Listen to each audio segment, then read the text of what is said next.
Blind faith, অন্ধ বিশ্বাস। প্রথমত আজকাল একটা বিজ্ঞানের যুগ, সবাই বলে প্রমাণ চাই প্রমাণ চাই, বিনা প্রমাণে কিছুই মানতে চায় না। তারপরে বিশ্বাস তো অনেকেই করতে চায় না, তারপরে আবার অন্ধবিশ্বাস প্রশ্নই ওঠে না। তো শ্রীল প্রভুপাদ এই বিশ্বাস সম্পর্কে অনেক কিছু আলোচনা করেছেন। এই বিশ্বাস জিনিসটা শুধু আমাদেরই প্রয়োজন, ভগবানের প্রয়োজন নেই। কারণ ভগবান হচ্ছেন সর্বজ্ঞ, তিনি সব জানেন। তাই তার বিশ্বাস অবিশ্বাস সন্দেহ কিছুই নেই, কারণ তিনি সব জানেন, তাই না? কিন্তু আমরা যেহেতু অল্পজ্ঞ, মানুষ মাত্রেই অল্পজ্ঞ, তাই মানুষের সন্দেহ হয়, বিশ্বাস হয়, তাই না? এই যে বিশ্বাস এবং সন্দেহ, এটা হচ্ছে অল্পজ্ঞ মানুষের লক্ষণ, এটা ভগবানের লক্ষণ নয়। যেমন কুরুক্ষেত্রের যুদ্ধে দুর্যোধনের পরাজয় হবে কিনা, এটা অনেকের মনে সন্দেহ থাকতে পারে, বা অনেকের বিশ্বাস থাকতে পারে যে যুদ্ধে আমরা জয়লাভ করব। কিন্তু কৃষ্ণ তিনি কি সেটা বিশ্বাস করতেন না জানতেন? জানতেন, তার বিশ্বাসের প্রশ্নই ওঠে না। যখন অর্জুনের মনে বিভিন্ন সন্দেহ দেখা দিয়েছিল, কৃষ্ণ কিন্তু বলেননি আমার মনেও তোমার মতো সন্দেহ দেখা দিচ্ছে, বলেননি। তিনি বলছেন তুমি মারো আর না মারো, এদেরকে এই যে এখানে কুরুক্ষেত্রের যুদ্ধক্ষেত্রে যারা উপস্থিত হয়েছে তাদের সবাইকে আমি মেরে রেখেছি, তাই না? তার মানে কৃষ্ণ ভগবান তিনি সব জানেন, তার বিশ্বাস অবিশ্বাসের প্রয়োজন নেই, কিন্তু আমাদের বিশ্বাস অবিশ্বাসের প্রয়োজন নেই। এখন এই বিশ্বাস অবিশ্বাস, এইগুলিকে মোটামুটি 4 ভাগে ভাগ করা যায়।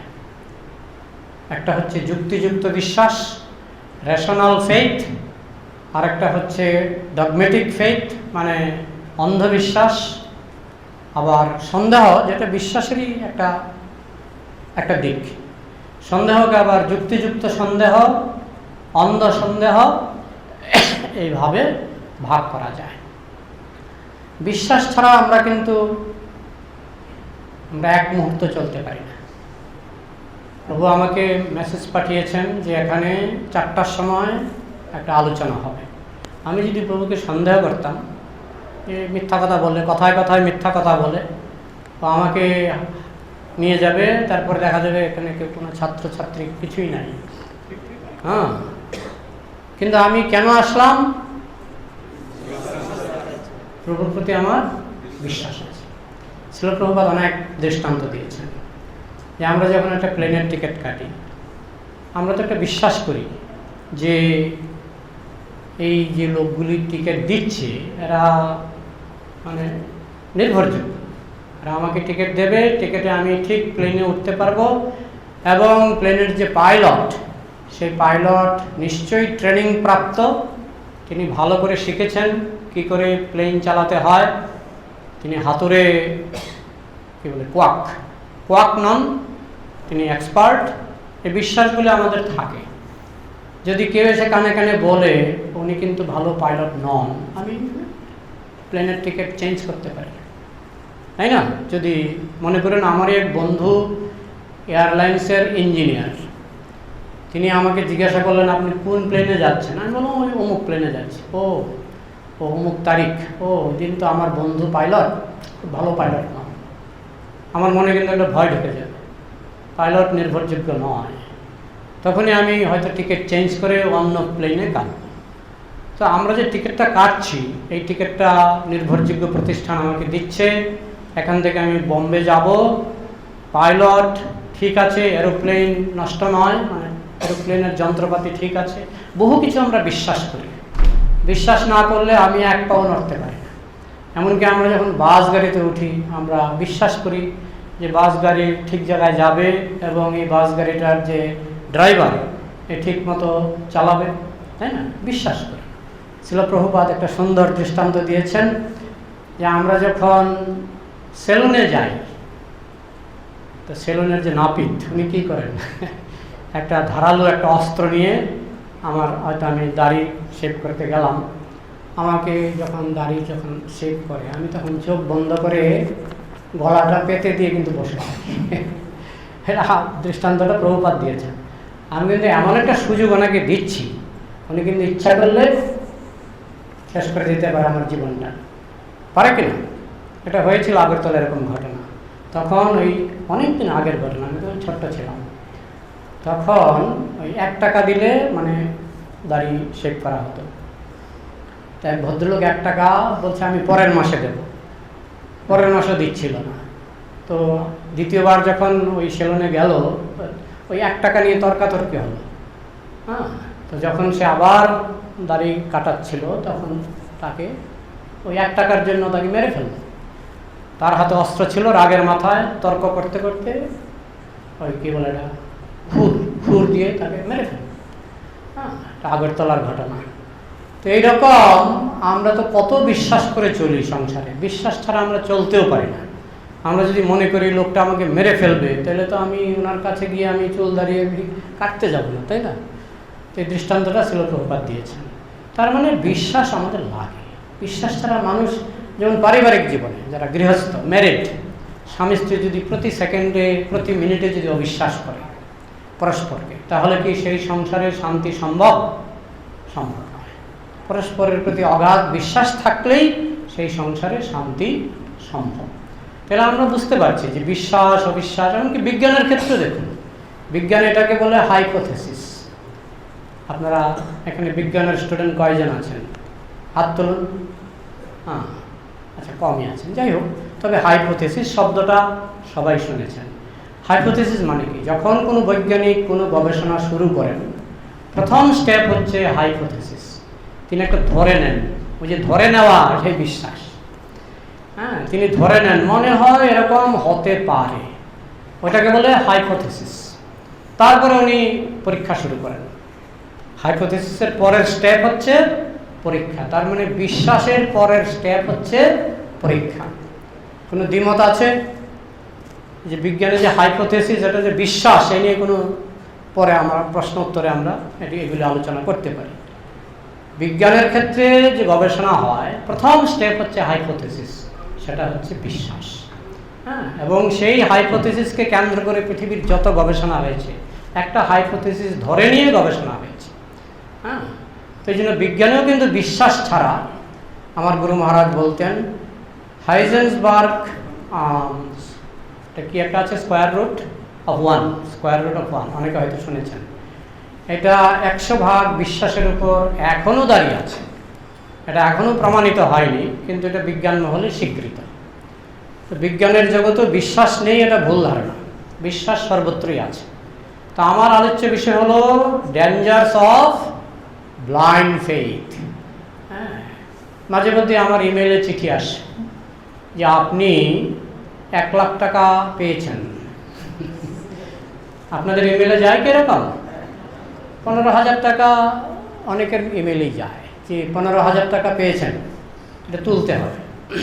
কী করে তুলবেন? 15,000 টাকাই হোক, 1 লাখ টাকাই হোক, আপনি পেয়ে গেছেন, কারণ এটা আপনাকে তুলতে হবে। তো কি করেন আপনারা? যে কি তুলতে হলে কি করতে হবে? কিছুই না, আপনি কোন ব্যাংক থেকে তুলবেন? অমুক ব্যাংক। অমুক ব্যাংকে আপনি এক কাজ করুন, অমুক অ্যাকাউন্টে আপনি 5,000 টাকা জমা দিন। মানে আমার টাকা পাওয়ার আগেই আমাকে 5,000 টাকা জমা দিতে হবে। তো যারা খুব সরল মানুষ তারা দিয়ে দেয়। 5,000 টাকা দিলে আমি 15,000 টাকা পাবো বা 1 লাখ টাকা পাবো। কিন্তু শেষে কি দেখা যায়? শেষে দেখা যায় ওই অ্যাকাউন্টই ক্লোজ হয়ে গেছে। যে অ্যাকাউন্টে আপনি পাঠালেন সেই অ্যাকাউন্টই ক্লোজ। যেমন অনেক আমাদের পশ্চিমবঙ্গে সারদা বলে একটা, আপনারা শুনেছেন তাই না? তো কি না, এখানে টাকা জমা দিলে কত 3 বছরে না কত বছরে ডবল, তাই না? কম কথা নয়। আপনার যদি 1 লাখ টাকা থাকে, 3 বছরে আপনি পেয়ে যাবেন 3 লাখ টাকা। তো যারা সরল মানুষ তারা জমা দিয়েছে। তো সেটা কি অন্ধবিশ্বাস ছিল না রেশনাল ফেথ ছিল? অন্ধবিশ্বাস, ভালো করে যাচাই না করে। হ্যাঁ, আমাদের কাছে প্রায়ই আসে, এই মায়াপুরও এসে গেছে। অনেক দুঃখের বিষয়, অনেক ভক্তের কাছ থেকে লক্ষ লক্ষ টাকা নিয়ে চলে গেছে। যখন এসছে প্রায় 15 জন, আপনি জানেন কিনা জানেন, আমরা দেখেছি 15 জন একদম টাই পরা ভদ্রলোক সব, এক একজনের গা থেকে মানে জ্যোতি বেরোচ্ছে এরকম, এত মানে সব সুশিক্ষিত, পাক্কা ইংরেজি বলে। এরা সব ল্যাপটপ, সবার হাতে ল্যাপটপ খুলে দেখালো, এই দেখুন এই আমাদের প্রজেক্ট এখানে আছে, এখানে আছে, আমেরিকায় আছে, অমুক জায়গায় আছে, সব দেখাচ্ছে যে ওই দেখুন উনি পেয়েছে, ওনার টাকা ফেরত পেয়েছে, সব সব মানে উজ্জ্বল মুখমণ্ডল, সব মানে মানে দেখলে বিশ্বাস হয়ে যায়।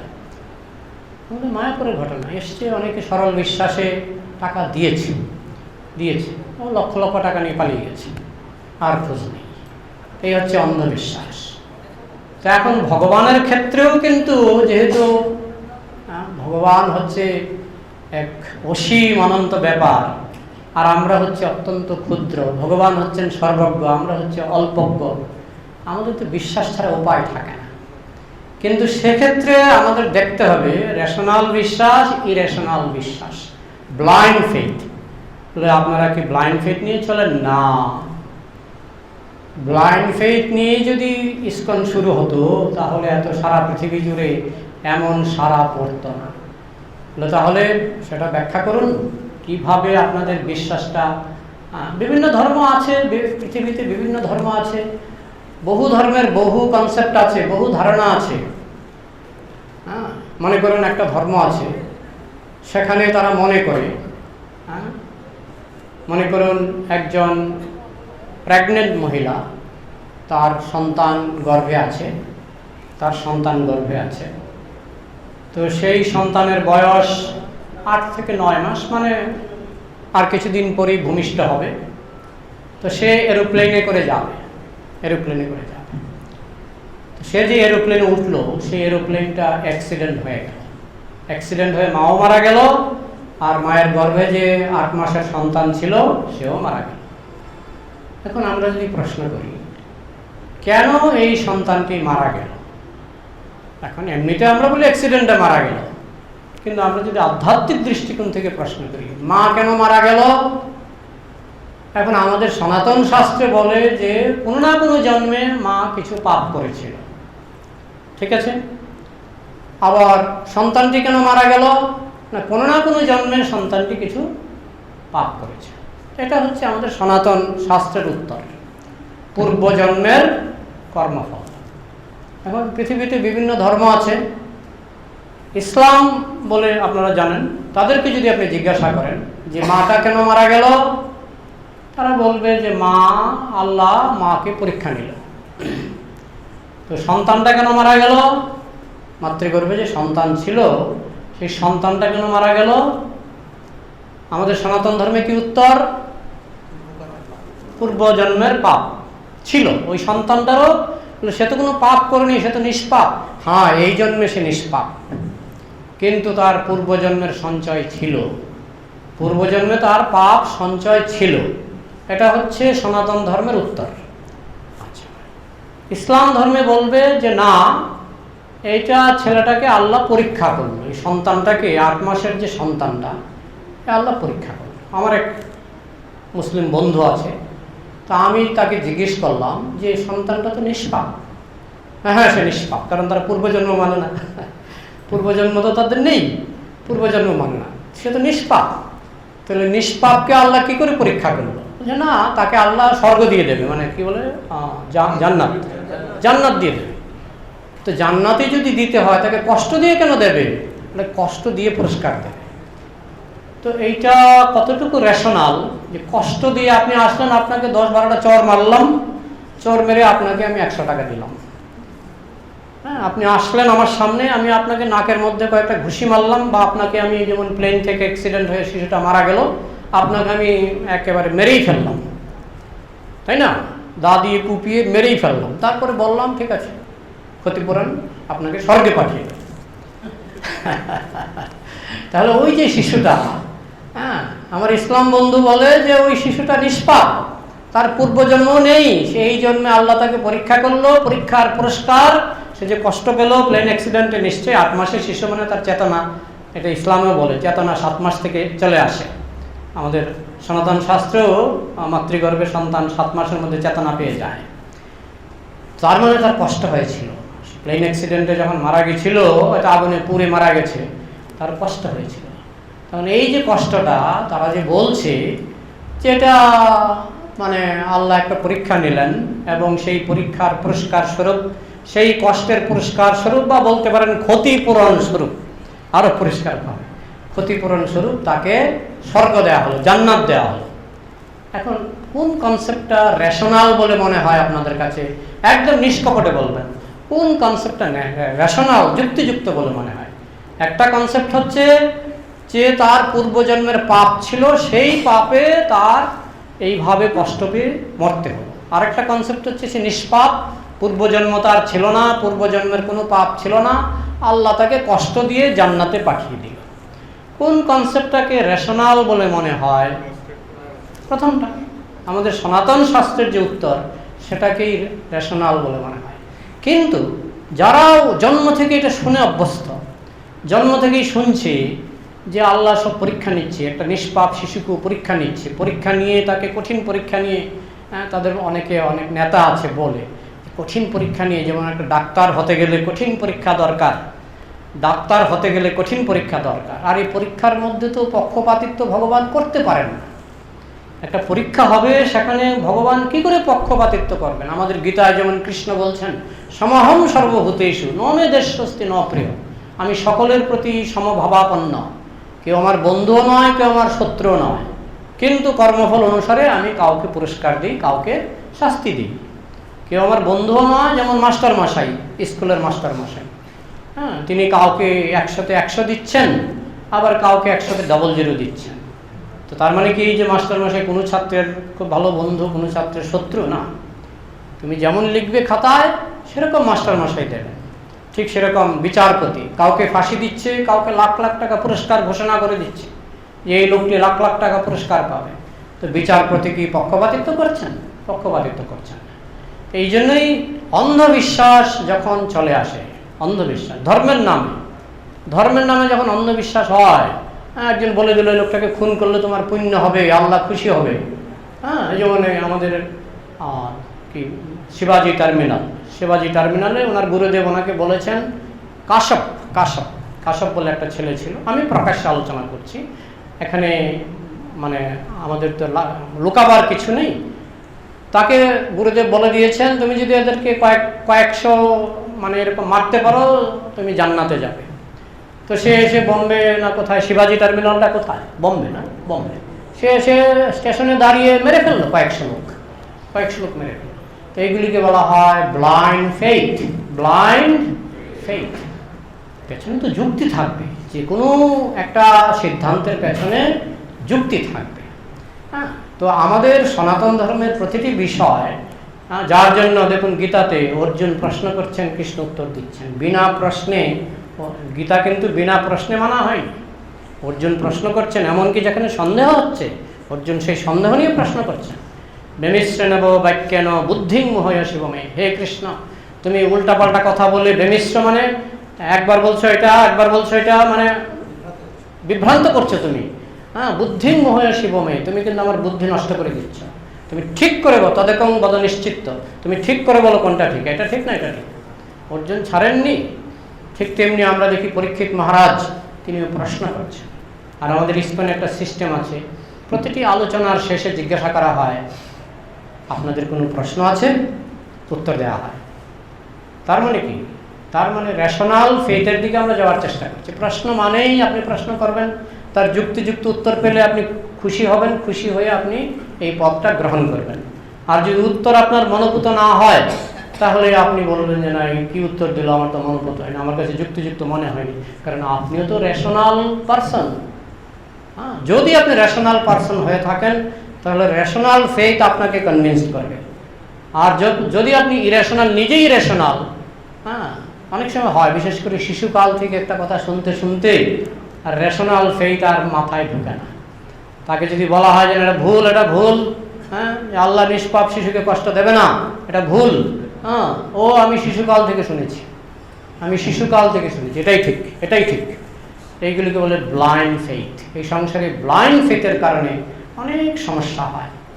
তো সেই জন্য আমাদের বিশেষ করে আমরা যখন ভক্তি পথে, ভগবানের পথে আসব, আমরা এই ফেথটা সম্পর্কে বুঝতে হবে যে ব্লাইন্ড ফেথ না রেশনাল ফেথ।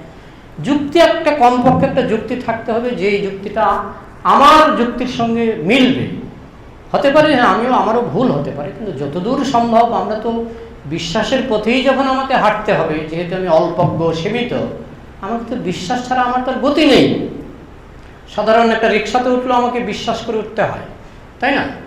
তো যেহেতু আমাকে বিশ্বাসের উপরে নির্ভর করতে হবে, কমপক্ষে আমার যুক্তি বুদ্ধি যতদূর গোলায়, হ্যাঁ আমার যুক্তি বুদ্ধি তো ভুল হতে পারে, সেই জন্য আরও যারা বুদ্ধিমান, হ্যাঁ আমরা তাদের কাছেও প্রশ্ন করতে পারি। যেমন গুরুদেব আমরা ধরে নিই আমাদের থেকে বুদ্ধিমান, তার প্রতি বিশ্বাস আসলেই তো আমি দীক্ষা নেব, নাহলে আমি দীক্ষা কেন নেব? আর বিশ্বাস কখন আসবে? যখন দেখবো না আমার এই প্রশ্নগুলির উত্তর আমি পাচ্ছিলাম না, তিনি আমার উত্তরগুলি দিয়ে দিচ্ছেন এবং সেই উত্তরগুলি আমার মনোগত হচ্ছে, এখানে আমি যুক্তি খুঁজে পাচ্ছি।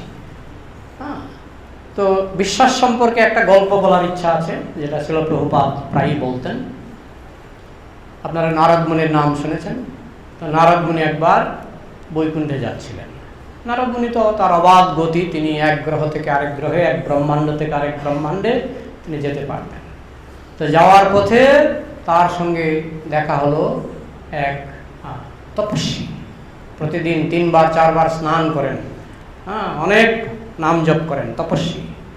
তো সেই তপস্বী নারদ মুনিকে জিজ্ঞাসা করলেন, আপনি কোথায় যাচ্ছেন? নারদ মুনি বললেন, আমি বৈকুণ্ঠে যাচ্ছি ভগবান নারায়ণের সঙ্গে সাক্ষাৎ করার জন্য। ঠিক আছে, নারায়ণকে জিজ্ঞেস করবেন আমার কবে মুক্তি হবে, যে পৃথিবীতে একজন তপস্বী আমার কথা বলবেন, তার মুক্তি কবে হবে। ঠিক আছে। তার কিছুক্ষণ পরে নারদ মুনির সঙ্গে দেখা হলো এক মুচির। তো মুচিও যখন শুনলেন যে নারদ মুনি বৈকুণ্ঠে যাচ্ছেন, জিজ্ঞেস করলেন যে নারায়ণকে জিজ্ঞেস করবেন যে এই মুচির মুক্তি কবে হবে। তিনি জুতা সেলাই করেন, গুনগুন করে হরিনাম করেন। তো নারদ মুনি গেলেন বৈকুণ্ঠে, নারায়ণের সঙ্গে তার সাক্ষাৎ হলো। তো আসার সময় জিজ্ঞেস করলেন যে পৃথিবীতে আমার 2জন লোকের সঙ্গে দেখা হয়েছিল, একজন তপস্বী আর একজন মুচি। তো তারা জিজ্ঞেস করেছিলেন কবে তাদের মুক্তি হবে। তো নারায়ণ তো সর্বজ্ঞ, সব জানেন। তিনি বললেন ওই তপস্বীকে বলো তার অনেক জন্ম লাগবে, আর মুচিকে বলো এই জন্মই তার শেষ জন্ম, মানে এই জন্মের পরেই সে মুক্তি পাবে। তখন নারদ মুনির মনে একটু কৌতূহল হলো যে তপস্বী 3 বার স্নান করে, অনেক তপস্যা করে, আর এই মুচি তো গুনগুন করে একটু হরিনাম করে, তপস্বী তো হরিনাম করে, তো মুচির এত তাড়াতাড়ি মুক্তি হবে, আবার তপস্বীর এত দেরি হবে, কারণটা কি? তো নারদ মুনি সাহস করে প্রশ্ন করলেন যে একটু কারণটা যদি বলেন।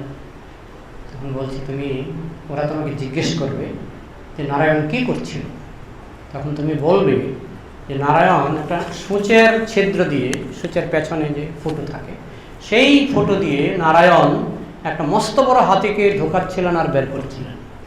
এবার রিয়াকশন দেখবে কার কি রিয়াকশন হয়। তখন নারদ মুনি যখন পৃথিবীতে ফিরে আসলেন, প্রথমে তপস্বীর সঙ্গে সাক্ষাৎ হলো। তপস্বী জিজ্ঞাসা করলেন আপনি বৈকুণ্ঠে গিয়েছিলেন? তো হ্যাঁ গিয়েছিলাম। সত্যি গিয়েছিলেন? হ্যাঁ গিয়েছিলাম। বলুন তো নারায়ণ কি করছিলেন? দেখলাম, নারদ মুনি বলছেন, দেখলাম যে নারায়ণ একটা সূচের ছিদ্র দিয়ে একটা মস্ত বড় হাতিকে ঢোকাচ্ছেন আর বের করছেন। তপস্বী কিছুক্ষণ চুপ থেকে বললেন, নমস্কার, আপনি আসতে পারেন। আপনি যে বৈকুণ্ঠে যাননি আমি বুঝে গেছি। তখন নারদ মুনি বললেন, ও বেটার বিশ্বাস নেই, বিশ্বাস কম। তারপরে মুচির সঙ্গে দেখা করলেন। মুচি তো নারদ মুনিকে দেখেই কান্না শুরু করলেন যে আপনার শরীরে এখনো বৈকুণ্ঠের গন্ধ লেগে আছে, আপনি বৈকুণ্ঠ থেকে এসছেন, বলুন দেখি আমার প্রিয় নারায়ণ কি করছিলেন। তখন নারদ মুনি বললেন, তোমার প্রিয় নারায়ণ একটা সূচের ছিদ্র দিয়ে মস্ত বড় হাতিকে ঢোকাচ্ছিলেন আর বের করছিলেন। এই কথা শুনে মুচি প্রায় অজ্ঞানের মতো হয়ে মাটিতে গড়াগড়ি শুরু করলেন। নারদ মুনি দেখলেন, বাহ, এটা অনেক বিশ্বাস। তখন উনি নারদ মুনি জিজ্ঞাসা করলেন, তুমি এটা একটা আজগুবি গল্প, মন গড়া গল্প তুমি বিশ্বাস করলে? এসব গাঁজাখড়ি গল্প তুমি বিশ্বাস করলে? কি বলেন আপনি? আপনি দেখুন না, আমি যে বট গাছের নিচে বসে আছি। তিনি একটা বট গাছের ফল তুললেন, তুলে এটাকে ফাটালেন। বট গাছের বীজটা ফাটালে পরে ভিতরে শস্যদানার থেকেও ছোট ছোট বীজ থাকে, ধূলিকণার মতো ছোট ছোট বীজ থাকে। আমি নিজেও দেখেছি। পাখি এগুলি খায়, খেয়েও হজম করতে পারে না, ওই সিমেন্টের ছাদে গিয়ে পায়খানা করে পাখি, সেই পাখির পায়খানা থেকে সিমেন্টের মতো উর্বর জমি। পাখির পায়খানা মানে ভিতরে পাখি কিন্তু ভালো হজম শক্তি ওদের, হ্যাঁ, শামুক টামুক খেয়ে হজম করে ফেলে। তো সেই পাখি যখন ছাদে সিমেন্টের জমিতে পায়খানা করে, সেখানে বটগাছ হয়ে যায়। দেখেছেন তোমরা, লক্ষ্য করে যায় এই যে অনেক সময় দেখবেন বিল্ডিংয়ে বটগাছ পাখির পায়খানা থেকে হয়। তো পাখি বট বীজটা খায়, খেয়ে হজম করতে পারে না, এত স্ট্রং তার শক্তি।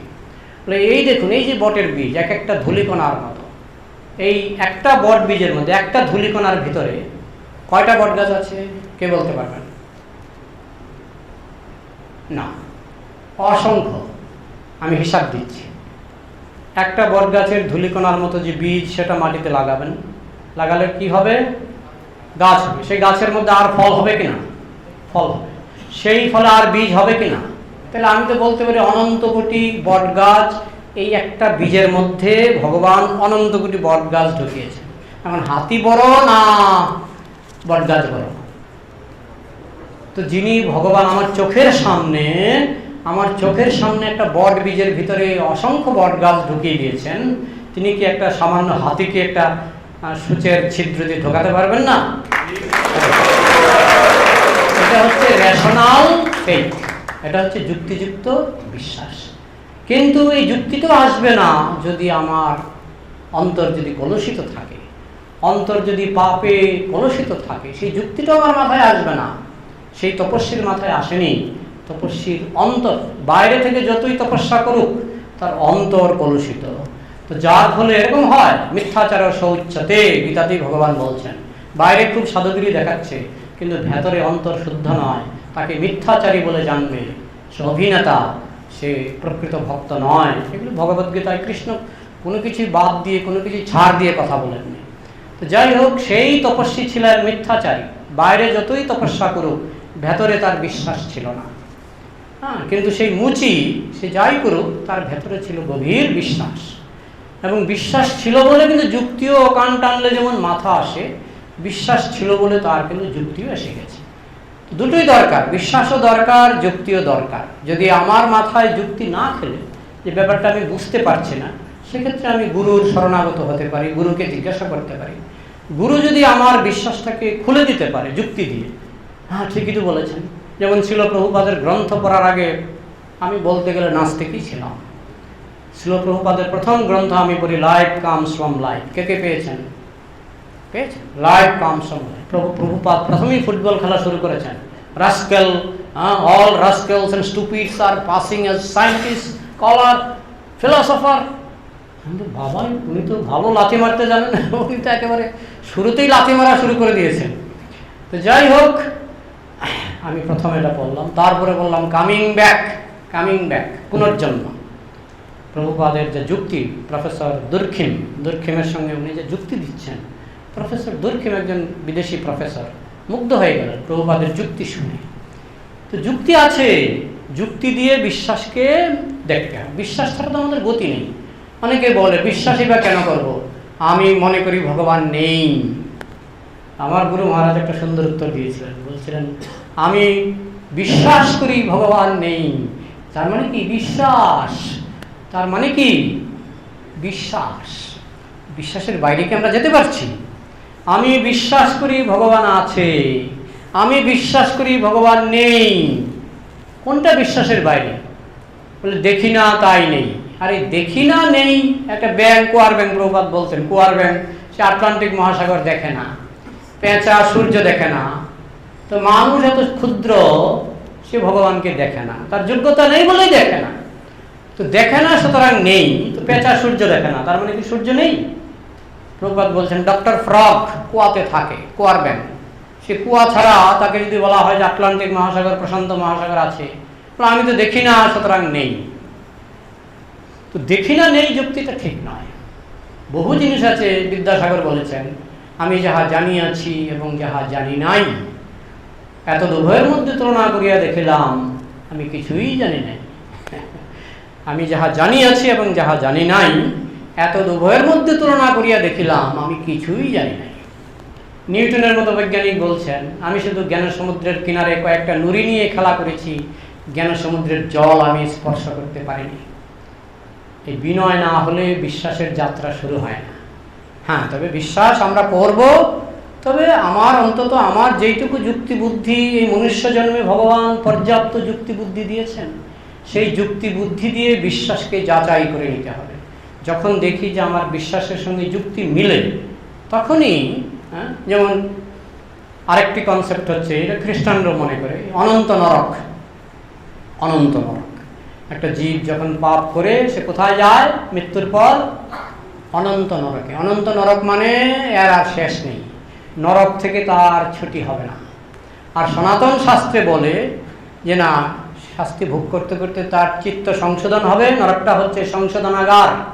এখনো বিভিন্ন দেশে জেলখানাকে কি বলে? সংশোধনাগার। সংশোধনাগার। তো এই নরকে থেকে তার চিত্ত পবিত্র হবে, তার পাপের সংশোধন হবে, তখন তার নরক থেকে ছুটি হবে এবং সে আবার মনুষ্য জন্ম পাবে। এটা হচ্ছে সনাতন শাস্ত্রের উত্তর। কিন্তু খ্রিস্টান মুসলমানও তাই বলে যে অনন্ত নরক, চিরকাল নরকে থাকতে হবে। একদিকে বলা হচ্ছে ভগবান দয়ার সাগর, ভগবান করুণা সাগর, আরেকদিকে বলা হচ্ছে তার সন্তান এমন পাপ করেছে তার আর কোনোদিনও ক্ষমা হবে না, অনন্তকাল সে নরকে পচে মরবে। হ্যাঁ, জান্নাতের আগুনে, কি না জান্নাত না, কি বলে না বেহেশত না, আমি এই শব্দগুলি মনে থাকে না যে আমাদের সংস্কৃতে বলা হয় নরক। হ্যাঁ, অনন্ত বছর নরকের আগুনে জ্বলে পুড়ে মরবে, অনন্ত বছর নরকের আগুনে জ্বলে পুড়ে মরবে। আচ্ছা, কোনটা বেশি রেশনাল মনে হয়?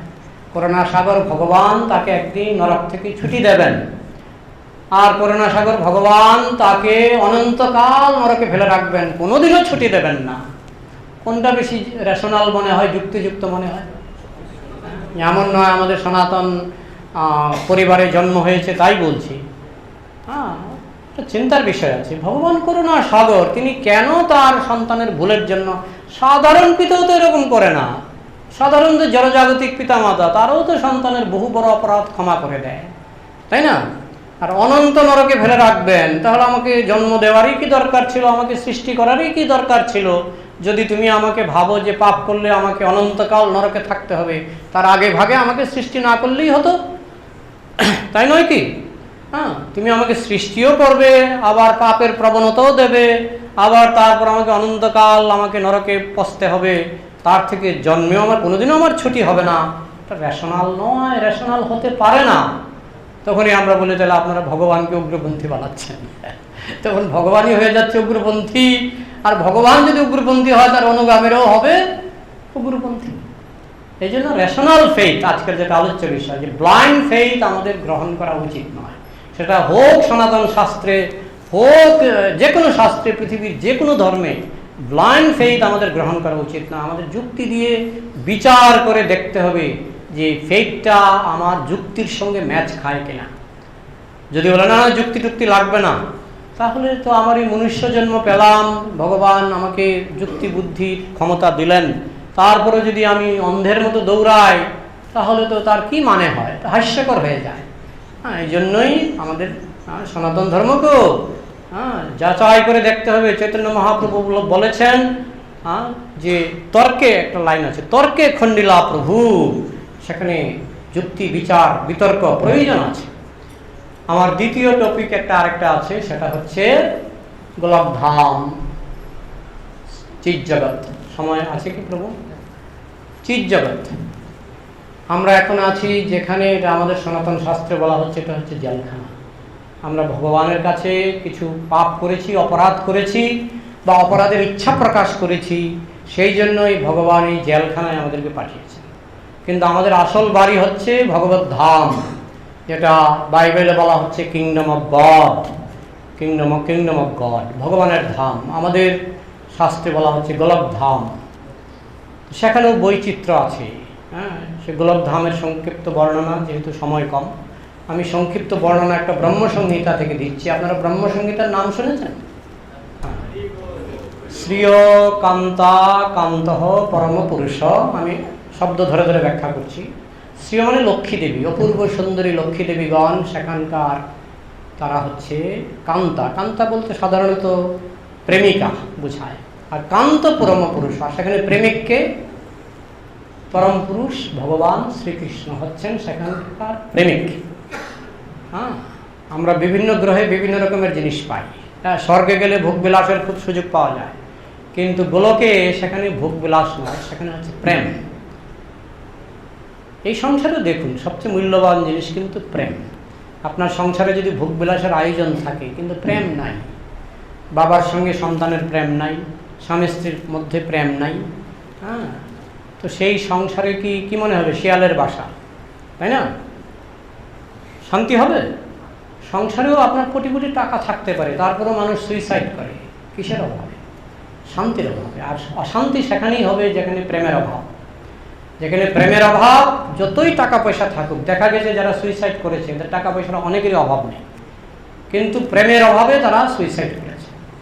তাই জগতের সবচেয়ে শ্রেষ্ঠ গ্রহ হচ্ছে গোলক, যেটাকে বলা হয় কৃষ্ণলোক, যেখানে ভগবান স্বয়ং থাকেন। তিনি হচ্ছেন পরম প্রেমিক, তিনি সমস্ত ভক্তদের সঙ্গে প্রেম বিনিময় করেন, এবং সেখানে লক্ষ্মী দেবীগণ তারা প্রেমিকা রূপে ভগবানের সঙ্গে প্রেম বিনিময় করেন। শ্রীয় কান্তা কান্ত পরম পুরুষ কল্পতরব দ্রুমা, গাছগুলি হচ্ছে কল্পতরু, গাছের কাছে যা চাইবেন তাই পাবেন। বলে সেটা কি সম্ভব? যেহেতু ভগবান সর্বশক্তিমান, তিনি ভক্তের জন্য, নির্মল হৃদয় নিষ্পাপ ভক্তের জন্য তিনি সেই সুবিধা করে রেখেছেন। গাছের কাছে যা চাইবেন তাই পাবেন। দ্রুমা কল্পতরব, চিন্তামণি গণময়ী তয়মৃতম। চিন্তামণি গণময়ী, ভূমি চিন্তামণি গণময়ী। মাটি হচ্ছে চিন্তামণি, তার মানে মাটির প্রাণ আছে। আমাদের এখানে মাটির প্রাণ আছে? নেই, কিন্তু চিৎজগতে মাটিরও প্রাণ আছে। মানে মাটি জড়বস্তু নয় চিৎজগতে। ডক্টর চেম্বারলেইন বলে একজন বৈজ্ঞানিক নোবেল পুরস্কার পেয়েছেন। কেউ জানেন উনি কেন নোবেল পুরস্কার পেয়েছেন? জানলে হাত তুলবেন। ডক্টর চেম্বারলেইন, হ্যাঁ, উনি নোবেল পুরস্কার পেয়েছেন। উনি বলছেন এই যে জগৎটা যেখানে আমরা আছি, এই জগৎটার নাম হচ্ছে ম্যাটেরিয়াল ওয়ার্ল্ড, জড়জগৎ। আরেকটা জগৎ আছে, তার নাম হচ্ছে অ্যান্টি ম্যাটেরিয়াল ইউনিভার্স। তো উনি এইটুকু বলে একটা থিওরি দাঁড় করিয়েছেন, এবং সেটা এমনভাবে সুন্দরভাবে লিখেছেন যে নোবেল পুরস্কার পেয়ে গেছেন। অ্যান্টি ম্যাটেরিয়াল ইউনিভার্স নামটা লিখে রাখবেন, ডক্টর চেম্বারলেইন। আপনারা ইন্টারনেট থেকে জানতে পারবেন যে ডক্টর চেম্বারলেইন কেন নোবেল পুরস্কার পেয়েছিলেন। ম্যাটার অ্যান্টি ম্যাটার, সেগুলি এখনও আমি যখন যাদবপুরে ছিলাম, যাদবপুর হোস্টেলে, আমার রুমমেট ছিলেন একজন বিজ্ঞানের ছাত্র। সৌভাগ্যক্রমে আমি তার কাছ থেকে এটা জানতে পারি যে ডক্টর চেম্বারলেইন তিনি কিভাবে অ্যান্টি ম্যাটার আবিষ্কার করেছেন এবং অ্যান্টি ম্যাটেরিয়াল ইউনিভার্স আবিষ্কার করেছেন। আচ্ছা, অ্যান্টি মানে কি? বিপরীত। ম্যাটার অ্যান্টি ম্যাটার মানে ম্যাটারের বিপরীত, তার মানে চিন্ময়, জড় নয় চিন্ময়। তো সেই অ্যান্টি ম্যাটেরিয়াল ইউনিভার্স হচ্ছে গোলকধাম, বৈকুণ্ঠ, গোলকধাম। হ্যাঁ, তো সেটা বিজ্ঞানেও এই ইনফরমেশনটা পাওয়া যাচ্ছে, সেখানে বিস্তারিত নয়, কিন্তু সেটা আমরা বিস্তারিতভাবে পাচ্ছি ভাগবতী, বিস্তারিতভাবে পাচ্ছি আমরা গীতাতে, আমরা পাচ্ছি ব্রহ্মসংহিতায়। হ্যাঁ, চিন্তামণি গণময়ী, সেখানে মাটি পর্যন্ত অ্যান্টি ম্যাটার।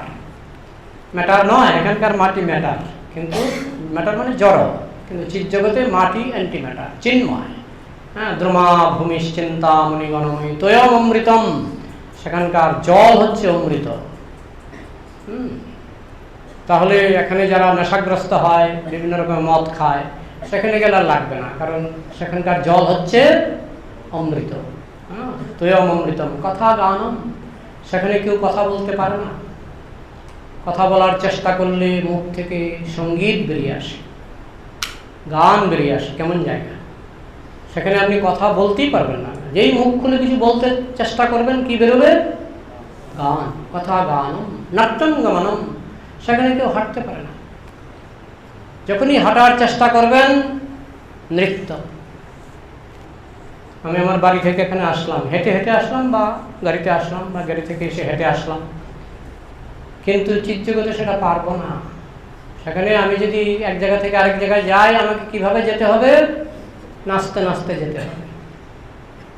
তো এটা কি বদারেশন না? ওটা স্বাভাবিক, স্বাভাবিক। ওইটা আপনাকে ট্রেনিং নিয়ে নাচা শেখানো হবে না। আপনি জন্ম থেকে, মানে জন্ম তো নয়, আপনি যেই গোলকধামে প্রবেশ করবেন সঙ্গে সঙ্গে এটা আপনার নেচার হয়ে যাবে, স্বভাব হয়ে যাবে। কথা গানম নাট্যম গমনম, গমন মাত্রই নৃত্য। হ্যাঁ, কথা গানম নাট্যম গমনম। তারপর কি বংশী প্রিয় সখী, সেখানে সবার সঙ্গে বংশী হচ্ছে প্রিয় সখী। এবং যেখানে মাটি কথা বলে সেখানে নিশ্চয়ই বাঁশিও কথা বলবে। হ্যাঁ, বংশী প্রিয় সখী চিদানন্দ জ্যোতি, জ্যোতিটা হচ্ছে আনন্দময়। এখানে একটু রোদের জ্যোতি বেশি বেড়ে গেলে আমাদের গরম লাগে, আমরা ফ্যান চালাই, এই করি সেই করি, তাই না? কিন্তু চিৎ জগতে সেরকম নয়, সেখানে জ্যোতির্ময়, কিন্তু সেই জ্যোতিটা চিদানন্দ জ্যোতি, চিদানন্দময়। জ্যোতিটা হচ্ছে আনন্দময়। চিদানন্দ জ্যোতি পরমপি তদাস্বাদ্যমপি, সেই চিৎ জগতের প্রতিটি বস্তু হচ্ছে আস্বাদনীয়, সেখানে দুঃখের কিছু নাই, প্রতিটি বস্তু আস্বাদনীয়। তদাস্বাদ্যমপি চ সযত্র ক্ষীরাব্ধি স্রবতী সুরভিপুষ্ট সুমহান, সেখানে সুরভি গাভী আছে, অসংখ্য কোটি কোটি সুরভি গাভী, প্রতিটি গাভী থেকে সমুদ্র পরিমাণ ক্ষীর নির্গত হয়। এখানে দুধের কি আকাল না? আমি শুনছিলাম কোথায় নাকি ওই শ্যাম্পু গুলে জল মিশিয়ে দুধ নামে বিক্রি হচ্ছে। মানুষ সেটাই খাচ্ছে। তারপরে পানি ফলের আটার পাউডার জলে গুলে দুধ নামে বিক্রি হচ্ছে। তো দুধের আকাল আমাদের, তাই না? কিন্তু চিৎ জগতে এক একটা গাভী সমুদ্র পরিমাণ দুধ না, ক্ষীর প্রদান করে। ক্ষীরাব্ধি স্রবতী সুরভিপুষ্ট সুমহান। নিমেষার্ধক্ষ বা ব্রজতি নহি যাত্রাপি সময়, যেখানে সময় এক নিমেষ অতীত হয় না। আমাদের এখানে তো অতীত হয়, আমরা লক্ষ লক্ষ বছর কেটে যায়, লক্ষ লক্ষ বছর ভবিষ্যৎ, লক্ষ লক্ষ বছর অতীত। চিৎ জগতে তা হয় না। আসলে এখানে জড়বস্তু ঘুরে, সময় ঘুরে না। কিন্তু ওই যেমন রেলগাড়িতে উঠলে মনে হয় আমার রেলগাড়ি দাঁড়িয়ে আছে, পাশের রেলগাড়ি চলছে, কিন্তু খোঁজ নিলে দেখা যায় যে আমার রেলগাড়ি চলছে, পাশেরটা দাঁড়িয়ে আছে, বা পাশেরটা চলছে, আমারটা দাঁড়িয়ে আছে। আমরা তো বিভ্রম, হয়তো সময় নিয়ে আমাদের বিভ্রম হয়ে যাচ্ছে।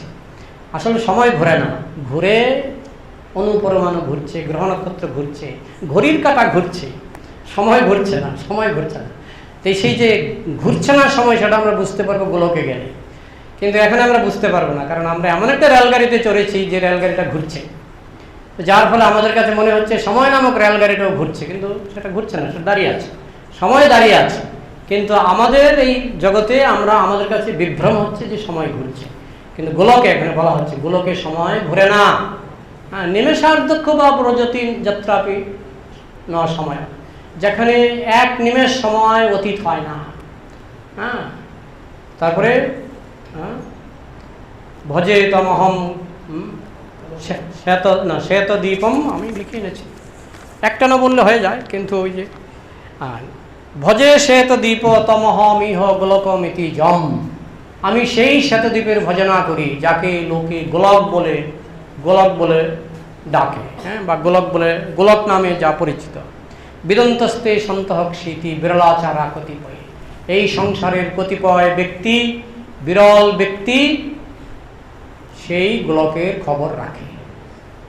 বিরল সন্ত সাধু সেই গোলকের খবর জানে। আমেরিকার খবর জানলে আমেরিকা যাওয়ার চেষ্টা করে অনেকে, অনেক গরিব মানুষ আমেরিকায় গিয়ে কোটিপতি হয়ে যায়, তাই না? তো গোলকের খবর যে জানে, সে যদি তার যদি একটু বুদ্ধি থাকে, সেখানে মৃত্যু নেই, জন্ম মৃত্যু জরাবেধি নেই, শুধু আনন্দ আর আনন্দ। তো সেই খবর যদি কেউ জানে তাহলে সে আকৃষ্ট হয় এবং সে চেষ্টা করে কিভাবে কি করলে পরে সেখানে যাওয়া যাবে। সেখানে যেতে গেলে খুব সহজ, নির্মল হৃদয় ভক্ত হতে হবে। যদি আমরা নির্মল হৃদয় ভগবানের ভক্ত হতে পারি, ভগবান আমাদের সেখানে যাওয়ার পাসপোর্ট ভিসা দেবেন। তো সেই জন্যই হচ্ছে আমাদের এই ভক্তি জীবন। নিজেকে জঘন্য কামনা বাসনা থেকে মুক্ত করে আমরা যদি নির্মল হৃদয় হতে পারি, তাহলে আমরা এই জগৎ থেকে মুক্তি পেয়ে আমরা ভগবানের ধামে প্রবেশ করতে পারব। তো আশা করি প্রশ্নোত্তরের জন্য কিছু সময় রাখতে হবে। কতক্ষণ আছে প্রভু প্রশ্নোত্তরের জন্য? 12 মিনিট প্রশ্নোত্তর। আমরা কিছু প্রশ্নোত্তর নেব। হরে কৃষ্ণ। প্রভু খুব সায়েন্টিফিক ভাবে ব্লাইন্ড ফেথ আমাদের সামনে তুলে ধরলেন। আমি আশা রাখি অন্ধবিশ্বাস আর সন্দেহ থেকে আমরা অনেক কিছু শিখলাম। আমাদের অন্ধবিশ্বাস করা উচিত নয়, আর ভগবত ভক্তিটা যে অন্ধবিশ্বাস নয় এটা আমরা জানলাম। তো আমাদের মাঝে যে প্রভু রয়েছেন, আমাদের টক শোতেও প্রভু অনেক সময় প্রশ্নের উত্তর দেন, বিভিন্ন জায়গা থেকে প্রশ্ন আসে আর প্রশ্নের উত্তর দেন। ভগবত দর্শন পত্রিকা আছে, সেই পত্রিকাতে প্রভু আর্টিকেল লেখেন এবং প্রশ্নের উত্তর দেন।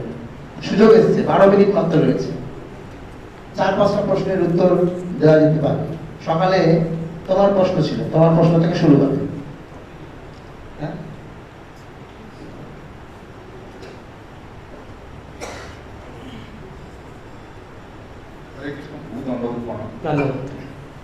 বলছিলাম প্রভু মানে আমরা যে কনিষ্ঠ ভক্ত, তো সেখান থেকে শুনেছি ভাগবতের কথা।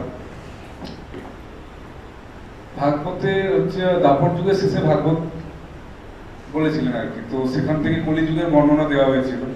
তো এই যে চতুর্যুগ চলছে, সত্যযুগ দাপর কলি, এর আগেও তো সত্যযুগ দাপর কলি ছিল এবং ভবিষ্যতেও আসবে কলির পরে, তো তখনও কি আবার ভাগবত থাকবে? বা যেমন এখন ভাগবতে কলির ফিউচার বলা আছে, বুদ্ধদেব এসেছিলেন এবং ফিউচারে কলকি অবতার আসবেন, তো ওখানেও কি সেভাবে কিছু থাকবে যে ফিউচারে যে চতুর্যুগ সত্যযুগ দাপর কলি, তো তখন কি আবার ভাগবত রচনা হবে বা কিছু?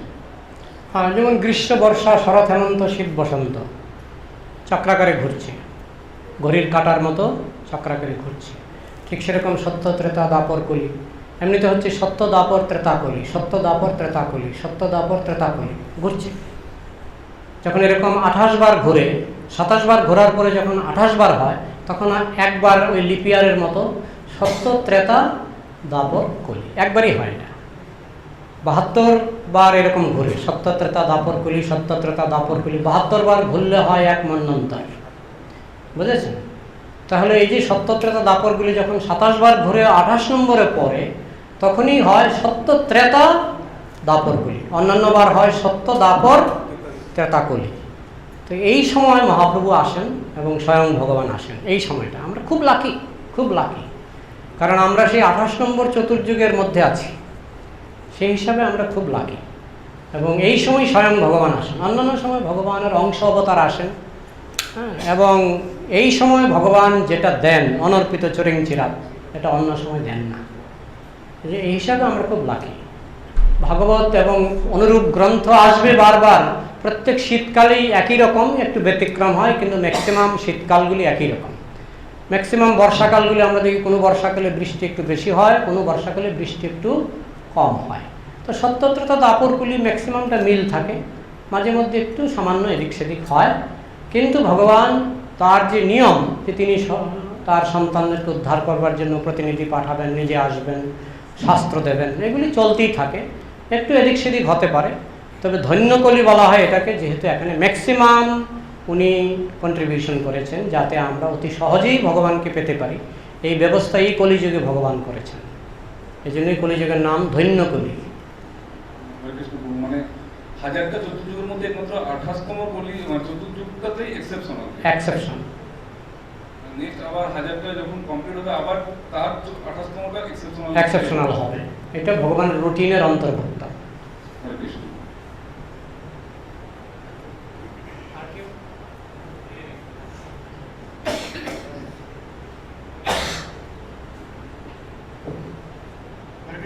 হরে কৃষ্ণ, ধন্যবাদ। আমার প্রশ্ন ছিল যে আমরা এটা জানি যে আমরা যখন আমরা ভগবত ধাম থেকে এসেছি, কিন্তু আমরা এটাও জানি যে একবার যদি কেউ ভগবত ধাম চলে যায় সে তাকে আর ফিরে আসতে হয় না। তো মানে আমি এটা কি করে রিলেট করবো যে আমরা ওখান থেকে এসেছি? প্রভুপাদ শব্দটা ইউজ করেছেন ফিরে যাওয়া। আমি যদি বলি ফিরে যাও, এই কথাটার মধ্যে আরেকটা কথা লুকিয়ে আছে। আমি যদি বলি তোমার বাড়িতে ফিরে যাও, ফিরে যাও, ফিরে যাও, তার মানে কি? তার মানে হলো তুমি সেই বাড়ি থেকে এসেছো, প্রথমবার এসেছো, এবার ফিরে যাও। তুমি ভুল করে এসে গেছো, এবার ফিরে যাও। তুমি ভুল করে, যেমন একটা বাচ্চা ছেলে মোমবাতি জ্বলছে, সে গিয়ে হাত দিল,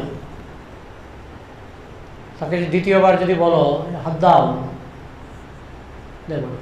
কেন দেব না? প্রথমবার হাত দিয়েছি, একটা বাচ্চা ছেলে, সে তার অভিজ্ঞতা কম, সে হাত দিয়েছে, কিন্তু হাত দেওয়ার পরে যদি আবার আপনি বলেন আরেকবার হাত দাও, দেব না। আপনি মোমবাতি আর এগিয়ে দিলে সে পিছিয়ে যাবে, তাই না?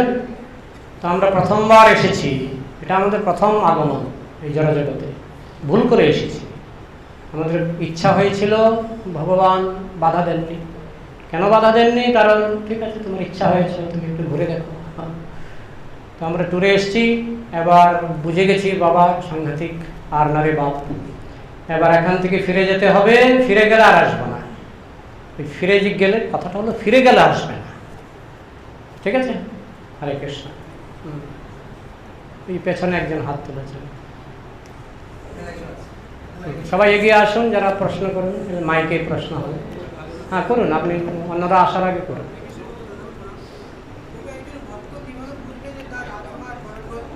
সাথে মিলন হয়েছে, হুম, একজন ভক্ত কিভাবে বুঝবে তার আত্মা আর পরমাত্মার সাথে মিলন ঘটেছে?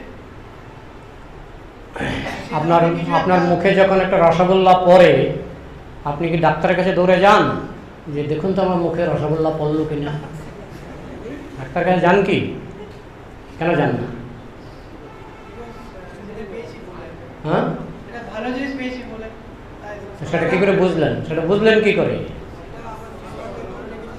হ্যাঁ ঠিক, তত ব্রহ্ম সংস্পর্শজং অত্যন্তম সুখমস্মিতে। যখন আপনার ব্রহ্ম সংস্পর্শ হবে, ভগবানের সঙ্গে আপনার স্পর্শ হবে, তখন আপনি তো আনন্দের পাগল হয়ে যাবেন। আপনি আনন্দে তখন আর ডাক্তারকে জিজ্ঞেস করতে হবে না দেখুন তো আমি আমার পরমাত্মার সংস্পর্শ হলো কিনা বা ভগবানের সংস্পর্শ হলো কিনা, ও জিজ্ঞেস করতে হবে না। তখন অটোমেটিক আপনি বুঝে যাবেন। রসগোল্লার স্পর্শ যেমন আপনাকে ডাক্তার দিয়ে ভেরিফাই করতে হয় না, হ্যাঁ, ডাক্তার দিয়ে ভেরিফাই যদি করতে হয় বুঝবেন আপনার জন্ডিস আছে, ঠিক আছে? প্রথম স্টেপটা কি হবে সেটা? হ্যাঁ, প্রথম স্টেপটা কি হবে? আনন্দময় ভাষাত প্রথম স্টেপ হচ্ছে পরমানন্দ, আনন্দের সীমা নাই, সেটা হবে প্রথম স্টেপ। তখন আপনার সামনে যতই প্রলোভন দেখানো হোক না কেন, থুতু ফেলতে ইচ্ছা করে। এই জাগতিক প্রলোভন দেখলে আপনার থুতু ফেলতে ইচ্ছা করবে। কথাটা বুঝেছেন? ক্ষুধা তৃষ্ণা সব থাকবে না। ক্ষুধা তৃষ্ণা প্রেমামৃতে তৃপ্ত, ক্ষুধা তৃষ্ণা নাহি বাধে, হ্যাঁ, চেতন চরিতামৃতে আছে, ঠিক আছে? হরে কৃষ্ণ। হরে কৃষ্ণ প্রভু, ধন্যবাদ, প্রণাম। আমার প্রশ্নটা আপনার ওই রেশনাল ট্রাস্ট এর উপর রিলেটেড একটু কোশ্চেনটা। তো কি হয়েছে, মানে বহুবার আমার যথেষ্ট জ্ঞান অর্জন করেও আমি অন্য একজন ব্যক্তিকে যখন বোঝাতে চাই, জিনিসটা অনেক তর্কের মধ্যে জড়িয়ে যায়। তো বহু চেষ্টা করেও আমি সেখানে ব্যর্থ হই। তো ব্যর্থ হওয়ার পরে আমি এই একটা মোরালে উপনীত হয় যে মূর্খের সাথে মূর্খামি হচ্ছে সবচেয়ে বড়, মূর্খের সাথে তর্ক করা হচ্ছে সবচেয়ে বড় মূর্খামি। তো যখন কাউকে বোঝাতে পারছি না, কাউকে ডিভোটি কোনো ব্যক্তিকে বোঝাতে পারছি না যুক্তি দিয়ে, তখন সেখানে কোন যোগ্যতার কার যোগ্যতাটা কমে যায়? যে বুঝতে পারছে না তার, না যে বোঝাতে পারছে না তার? আমি ধরুন আগুন জ্বালাবো, কেমন? এখানে একটা কাঠের স্তূপ আছে, এখানে একটা কাঠের স্তূপ আছে, দুটো স্তূপ। একটা স্তূপে কোনো ধোঁয়া নেই, ধোঁয়া হচ্ছে না, এখানে একটা স্তূপে ধোঁয়া উঠছে। আমার হাতে তাল পাতার পাখা, আমি কোন স্তূপটাতে আমি পাখা চালাবো? যেখানে ধোঁয়া উঠছে। ধোঁয়া উঠছে। তো আমি যখন যুক্তিতর্ক করে টের পেয়ে যাব যে এখান থেকে কোনো ধোঁয়া উঠছে না, আমি তাকে বুঝিয়ে সময় নষ্ট করবো না। হ্যাঁ,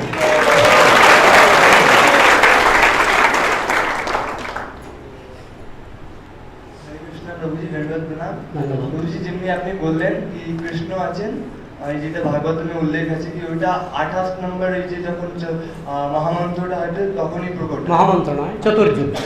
হ্যাঁ, তো ওর আগে যে জীবাত্মাগুলো ছিলেন 28 নম্বরের আগে, তোরা কৃষ্ণকে কখনো জানতে পারবে না। এই জড়জগতে কৃষ্ণকে জানার সুযোগ বিরল, পাওয়া যায় না। ওরা বৈকুণ্ঠে যায়, নারায়ণের পূজা করে, চতুর্ভুজ নারায়ণের পূজা করে ওরা বৈকুণ্ঠে যায়। এর পরে জীবাত্মাগুলো এই 28 নম্বরের পরেগুলো আরো 70 গুলো আছে। বেশিরভাগই নারায়ণ ভক্ত হয়ে বৈকুণ্ঠে যাবে। বৈকুণ্ঠের জনসংখ্যা বেশি।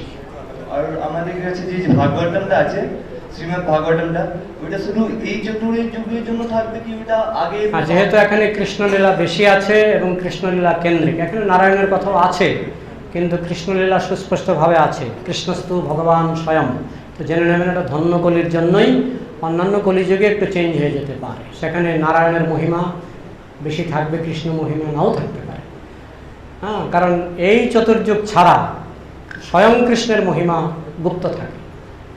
সেই জন্য বলা হয় ধন্যকলি, আমরা খুবই লাকি। আমরা ইচ্ছা করলে বৈকুণ্ঠের উপরে গোলক, সেখানে আমরা ইচ্ছা করলে যেতে পারি, যদি সুযোগটা নেই। আর যদি সুযোগটা না নেই, আমরাও আবার এই বৈকুণ্ঠের চক্করে পড়ে যেতে পারি। অনেক মুশকিল, কৃষ্ণকে জানা মানে অনেক বেশি মুশকিল, অনেক বেশি মুশকিল, আমরা অনেক দুর্লভ, বিরল, সবচেয়ে বিরল। হ্যাঁ, তো এটা আমরা সুযোগ পেয়েছি, মহাপ্রভুর কৃপায় আমরা সুযোগ পেয়েছি। বিশ্ববিদ্যালয়ে ভর্তি হয়েছেন, এখন পাশ করার দায়িত্ব আপনার। ঠিক আছে, হরে কৃষ্ণ। হরে কৃষ্ণ প্রভু, ধন্যবাদ প্রণাম। ধন্যবাদ। প্রভু বলছি, কখনো কখনো এমন একটা জিনিস হয় যে আমরা ভগবানের বিগ্রহের কাছে গেলাম, দর্শন নিচ্ছি, তো অটোমেটিক্যালি ওখান থেকে কি হয় না, সেই পার্সনটার চোখ থেকে জল বেরোতে শুরু হয়ে যায়। এবার বোঝা যায় না যে এটা খুশির জন্য না দুঃখের জন্য, তো এটা কেন হয় জিনিসটা? এখন জল যদি শুদ্ধ ভক্ত কেউ হয়, তাহলে জলটা তো ভগবানের জন্য, জল মানে আনন্দ। এখানে বলা হচ্ছে চিৎজগতের সবচেয়ে বড় দুঃখ হচ্ছে সবচেয়ে বড় আনন্দ। চিৎজগতে সবচেয়ে বড় দুঃখ হচ্ছে সবচেয়ে বড় আনন্দ, আর জড়জগতের সবচেয়ে বড় আনন্দ হচ্ছে সবচেয়ে বড় দুঃখ। বুঝেছেন? এই জড়জগতের সবচেয়ে বড় আনন্দ হচ্ছে সবচেয়ে বড় দুঃখ। হ্যাঁ, আর চিৎজগতের সবচেয়ে বড় দুঃখ হচ্ছে সবচেয়ে বড় আনন্দ। তো এখন সেই জলটা কি শুদ্ধ না অশুদ্ধ, এগুলি কিছু লক্ষণ আছে, গুরুদেব বলতে পারেন। সাধারণত বলা হয় প্রেমাস্ত্র মাঝখান থেকে পড়ে, প্রেমাস্ত্রটা পড়ে মাঝখান থেকে। হ্যাঁ, এগুলি লক্ষণ আছে, এক্সপার্ট শুদ্ধ ভক্ত যারা গুরুদেব, তারা বলতে পারেন। তবে ভক্ত সবসময় বিনীত যে আমার কোনো যোগ্যতা নেই। রাধারানী বলছেন আমার কোনো ভক্তিই নেই। তো যারা উন্নত ভক্ত তারা সবসময়ই বলেন আমি অধম, আমার কিছু ভক্তি নাই। হ্যাঁ, চোখে জল আসলেও তারা লুকিয়ে রাখে। ঠিক আছে, হরে কৃষ্ণ। হরে কৃষ্ণ প্রভুজি, এখন চতুর্দিকে একটা মত খুব পপুলার হয়ে গেছে যে খুব তাড়াতাড়ি একটা পরিবর্তন আসতে চলেছে। তো দুরকম মত হচ্ছে, একটা মত হচ্ছে কলিযুগ শেষ হয়ে সত্যযুগ আসছে, আবার অনেকে বলছে যে কলিযুগের মধ্যেই একটা ছোট্ট সত্যযুগ, একটা মিনি গোল্ডেন এজ আসছে। তো কোনটা সঠিক? আর মানে যদি মিনি গোল্ডেন এজ আসছে তো সেটার মানে বর্ণনা কি? আসলে মানুষের মন গড়া কথায় কিছু যায় আসে না, এগুলি শাস্ত্রে সবই লেখা আছে। এখন যেমন কি ঋতু চলছে, এখন শরৎ। এখন আমি যদি বলি এখন শীত ঋতু আসতে পারে কালকে, বা 1 মাসের মধ্যে শীত ঋতু আসবে, আমি বললেই তো হবে না, তাই না? তো সেগুলি কি মাসের পরে কি ঋতু আসবে সেগুলি আমাদের পঞ্জিকায় লেখা আছে। ঠিক তেমনি আমাদের শাস্ত্রে বলা হয়েছে যে কলিযুগের প্রথম যে মহাপ্রভুর আগমন থেকে শুরু করে 10,000 বছর হবে সুবর্ণযুগ, সেটা শাস্ত্রে আছে, সেটা শাস্ত্রে আছে। আমরা আশা করছি সুবর্ণযুগের শুরু হয়ে গেছে, এটা 10,000 বছর চলবে, তারপর শুরু হবে ঘোর কলি। ঘোর কলি 4,32,000 বছর থেকে 5,000 কত 500 বছর এরকম চলে গেছে, আর বাকিটা এখন 10,000 বছর সুবর্ণযুগ চলবে। তারপরে 10,000 বছর নয়, 9,900 বছর, 9,500 বছর সুবর্ণযুগ, 500 বছর চলে গেছে। সুবর্ণযুগের 500 বছর চলে গেছে, বুঝলেন? 535 বছর চলে গেছে। তো এখন সুবর্ণযুগ আসছে, এখন কিন্তু সনাতন ধর্মের প্রসার হবে। কিন্তু আবার 10,000 বছর পরে ইস্কনই থাকবে না, ইস্কনই থাকবে না। বুঝতে পারছেন? প্রভুজি, মানে আমি একটা ভিডিওতে দেখছিলাম, মানে ইসকনের কোনো ডিভোটি, উনি বলছিলেন যে পরিবর্তনটা এখনো ঠিক করে শুরু হয়নি, ব্যাপক হারে শুরু হবে, তার আগে নাকি একটা বিরাট পরিবর্তন হবে, একটা বিনাশ লীলা হবে, এরকম কিছু একটা হওয়ার চান্স। সেগুলি যদি ভাগবতের কোনো শ্লোকে থাকে তাহলে আমরা কথা বলতে পারবো। হ্যাঁ, কে কি বললো তাতে হবে না। ভাগবতের প্রভু ভাগবতের অমুক শ্লোক অমুক লেখা আছে, আপনি বলুন, আমরা আলোচনা করার চেষ্টা করব। হরে কৃষ্ণ প্রভুজি, ধন্যবাদ। প্রভুজি, আমার কোশ্চেন ছিল, সাপোজ কোনো ভক্ত এই জীবনে ভগবত ধর্মের লক্ষ্যটা যদি প্রাপ্ত করে না, তো ভগবত ধাম গিয়ে কি মনে থাকবে কি এই ভৌতিক ধরাতে দেবে কি কি করেছে? প্রশ্নটা আরেকবার বলুন। যদি কোনো ভক্ত এই জীবনে ভগবত ধাম প্রাপ্ত করে না, তো ভগবত ধাম গিয়ে কি ওর মনে থাকবে ওই যে ভৌতিক জীবনে কি কি করেছে? কাজগুলো মনে থাকবে ভুলে যাবে? এখন যখন আপনি কোনো ব্যাপারে আপ্লুত হয়ে যাবেন, হ্যাঁ, মনে করুন আপনি নোবেল পুরস্কার পেলেন, হ্যাঁ, তখন আপনি আনন্দে আত্মহারা, কেমন? কিংবা আপনি খুব একটা দুঃখের মধ্যে পড়লেন, তখন আপনি দুঃখে আত্মহারা। দুঃখেও মানুষ ভুলে যায় অনেক সময়। চিৎ জগতে গেলে আপনি আনন্দের সমুদ্রে ডুব দেবেন, তখন অন্য কোনো চিন্তা আপনাকে প্রভাবিত করবে না। সে আনন্দের মধ্যে আপনি এমনভাবে ডুব দেবেন, হ্যাঁ, যেমন মনে করেন একজনের সন্তান মারা গেল, হ্যাঁ, তার কিন্তু আর কিচ্ছু মনে আসে না। তখন তার একটাই চিন্তা, তার সন্তানের প্রেম, সন্তানকে নিয়ে সে কান্নাকাটি করে। তখন যদি তাকে গিয়ে আপনি বলেন যে আপনার কাছে আমি 25 টাকা পেতাম, হ্যাঁ, তখন সেই সব জিনিস তার মাথায় নেই, আর সেই সব জিনিস সে পাত্তাও দেবে না। তখন তার একটাই চিন্তা যে আমার সন্তান মারা গেছে। ঠিক তেমনি আপনি যখন চিৎ জগতে যাবেন, আপনার চেতনাটা কৃষ্ণ চিন্তায় ডুব দেবে, এমনভাবে মানে নিমজ্জিত হবে, এমন আনন্দে হাবুডুবু খাবে, তখন কোনো কিছু আর আপনার পাত্তা দিতে ইচ্ছা করবে না যে জড়জগতে কীভাবে ছিলাম, কোথায় ছিলাম, দরকারই নেই তখন। তখন আপনি ভেসে যাবেন প্রেমের বন্যায়, বুঝেছেন? হরে কৃষ্ণ। আর কেউ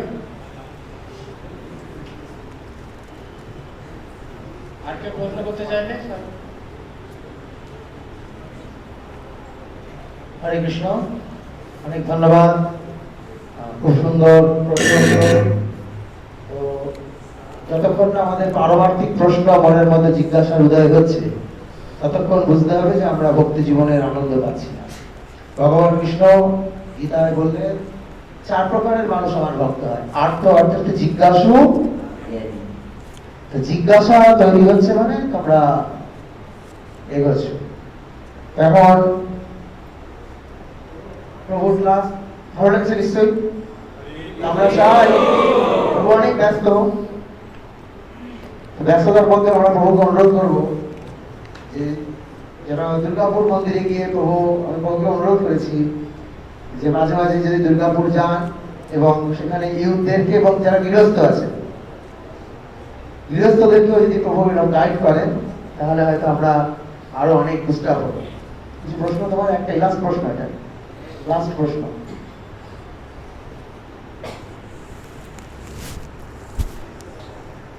হরে কৃষ্ণ প্রভু, ধন্যবাদ, প্রণাম। বলছি আমাদের জীব জগতে যে সমস্ত কর্ম এই জড়জগতের জীব করছে, এই সমস্ত কর্ম পরম পুরুষ যোগেশ্বর শ্রীকৃষ্ণ তার ইচ্ছা ব্যতীত কোনো কিছু হয় না। তো আমাদের এই জড় জগতের যে সমস্ত মানুষরা কুকর্ম করছেন, তাহলে তার ইচ্ছায় সমস্ত কিছু হচ্ছে, তো তিনি কেন এই সমস্ত বাধা দিচ্ছেন না? প্রশ্নটাতে, হরে কৃষ্ণ, প্রশ্নটাতে একটু ভুল আছে। যে আমি যখন পাপ করি, এটা আমি করি না, কৃষ্ণ করায়, তাই তো? আমি যদি মদ খাই, কৃষ্ণ খাওয়ায়, আমি খাই না। আমি যখন খুন করি, কৃষ্ণ আমাকে দিয়ে খুন করায়, সুতরাং কৃষ্ণ খুনি, আমি নই। এটাই আপনার প্রশ্ন তো? হ্যাঁ, মানে ভুলটার জন্য আমি দায়ী নই, কৃষ্ণ দায়ী। তার ইচ্ছা ব্যতীত তো কোনো কিছু হয় না, বিশ্ব ব্রহ্মাণ্ডে তার ইচ্ছা ব্যতীত এই কথাটাই ভুল, এই কথাটাই ভুল। কৃষ্ণ বলছেন যথেচ্ছসি তথা কুরু। আচ্ছা, আমি একটা দৃষ্টান্ত দিলে ব্যাপারটা 100 ভাগ পরিষ্কার হবে। আমি একটা দৃষ্টান্ত দিচ্ছি। সমুদ্রের 1 ফোঁটা জল, সমুদ্রের 1 ফোঁটা জল, এটা কি নোনতা না মিষ্টি? নোনতা। কেন নোনতা? যেহেতু সমুদ্রের মধ্যে কুইন্টাল কুইন্টাল লবণ আছে, অসীম পরিমাণ লবণ আছে, তাই সমুদ্রের 1 ফোঁটা জলের মধ্যে 1 বিন্দু লবণ আছে কি না? আচ্ছা, কৃষ্ণকে বলা হয় স্বাধীনতার সাগর। কৃষ্ণকে কি বলা হয়? স্বাধীনতার সাগর। আমি হচ্ছি সেই সাগরের 1 ফোঁটা। কৃষ্ণ হচ্ছেন স্বাধীনতার সাগর, আমি হচ্ছি সেই সাগরের 1 ফোঁটা। তাই আমার মধ্যে কি সেই 1 ফোঁটা স্বাধীনতা আছে? সমুদ্রের মধ্যে অসীম লবণ আছে, কিন্তু 1 ফোঁটা জলের মধ্যে 1 বিন্দু লবণ তো আছে। ঠিক তেমনি আমি হচ্ছি কৃষ্ণ বিন্দু। এই কৃষ্ণ যদি হয় স্বাধীনতার সাগর, আমার মধ্যে সেই 1 বিন্দু স্বাধীনতা এসে গেছে। যেহেতু আমি সেই সাগরের কণা, সেই বিন্দু স্বাধীনতা আমার আছে। সেই বিন্দু স্বাধীনতার জন্য আমি কৃষ্ণকে দায়ী করব না। ফোঁটার মধ্যে, সমুদ্রের জলের ফোঁটার মধ্যে যে লবণটা, এটা ওই ফোঁটারই লবণ। আমার মধ্যে যে স্বাধীনতা, সেটা আমারই স্বাধীনতা। সেটা আমি যেহেতু কৃষ্ণকণা, কৃষ্ণ থেকে আমি পেয়েছি স্বাধীনতাটা, কিন্তু সেটা আমার ব্যক্তিত্বের মধ্যে সেই স্বাধীনতা বিন্দু রয়ে গেছে। তাই আমি যদি কিছু করি তার জন্য ওই স্বাধীনতা বিন্দু দায়ী। বুঝতে পারলাম? হরে কৃষ্ণ।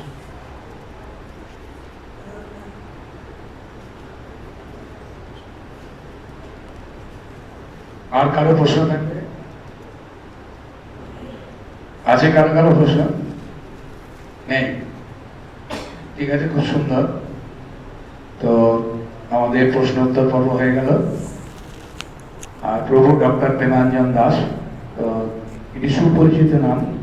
তা আমি যখন প্রথম ওনার ইউটিউব চ্যানেলে এটি ক্লাস শুনেছিলাম, তো ওনার যে যুক্তিবাদী যে মানে উত্তর, তো সেটা খুব মনকে স্পর্শ করে। এবং আমি দেখেছি যে ওনার ইউটিউবে যে সমস্ত ভিডিওগুলি রয়েছে সেগুলি প্রত্যেকের দেখা উচিত, প্রত্যেকের আমার মনে হয়। এবং আরো একটা জিনিস কি, কিছু জন এই ইদানিং একটি সমস্যা নিয়ে কিছু প্রশ্ন তুলেছিল, তো সেই নিয়ে বচসা চলছিল, কিন্তু মনে করি দিতে হবে। ডক্টর প্রেমাঞ্জন দাসের দুটি ভিডিও তাদের আমার সুন্দরভাবে প্রশ্নের উত্তর প্রদান করে নিতে চায় এবং তারা প্রভুপাদের নামে যে ফাঁকে ফেরত দেবেন না? ইসকনের নামে যে কুৎসা রটনার চেষ্টা করেছিলেন সেটি চিরতর স্তব্ধ হয়ে যায়। তো সেজন্য প্রভুকে অনেক অনেক ধন্যবাদ যে আমাদের অনেক প্রশ্নের উত্তর আমরা পাই। তো প্রভুর ঋণ শোধ করা সত্যিই সম্ভব নয়, এবং আমরা ঋণ শোধ করতে চাইও না। আমরা চাই যে আরো যেন আমাদেরকে উনি জ্ঞান প্রদান করেন।